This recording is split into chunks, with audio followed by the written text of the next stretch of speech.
Hei ja tervetuloa takaisin meidän suomen kielen opintunnille. Ajokappale 7 ja tällä kertaa meillä on edessä todella kaunis aihe. Suomen syksy. Kun kesä on ohi, metsä muuttuu aivan uskomattoman kaudiksi, täytyen ruskan väreistä. Oletko nähnyt suomalaista ruskaa? Tänään me opimme, miten nauttia tästä vuoden ajasta kielellisesti. Suomen syksy, erityisesti ruska-aika, on todella upea aika. Kuvittele, että olet Lapissa vaeltamassa ja näet koko metsän täynnä punaisia ja keltaisia lehtiä.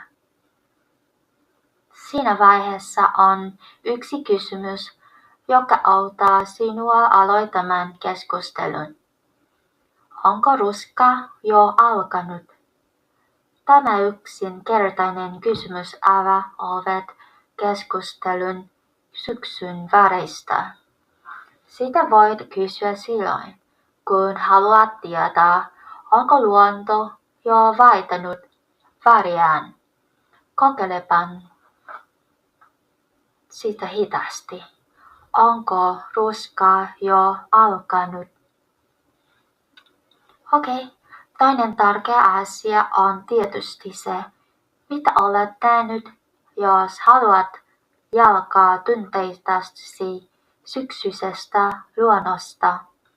Voit sanoa, metsä on täynnä kauniita värejä. Tämä on tosi käytännöllinen lause, jolla voit kuvailla Suomen luonnon kauneutta. Kokeillaanpa sitä hitaasti. Metsä on täynnä kauniita värejä. Tiesitkö, että syksy on suosittu aika viettää Suomessa? Ihmiset matkustavat jopa Lappiin nähdäkseen upeaa ruskaa. Se on myös loistavaa aikaa kerätä sieniä ja marjoja. Mutta jos et muista muuta, muista vain nämä 2 tärkeää lausetta. Toistetaan ne vielä yhdessä. Onko ruska on jo alkanut? Ja metsä on täynnä kauniita värejä. Syksy tarkoittaa vuoden 3. vuoden aikaa, autumn tai fall. Ruskea tarkoittaa puiden lehtien värien mustosta syksyllä, autumn foliage. Väri tarkoittaa punaista, keltaista tai sinistä, color. Vaellus tarkoittaa pitkää kävelyä luonnossa, hiking. Metsä tarkoittaa suurta metsäaluetta, forest.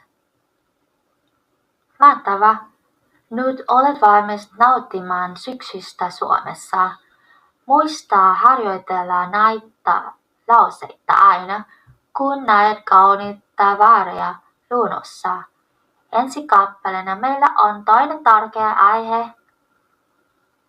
Kiitos, että olit mukana. Nähdään taas.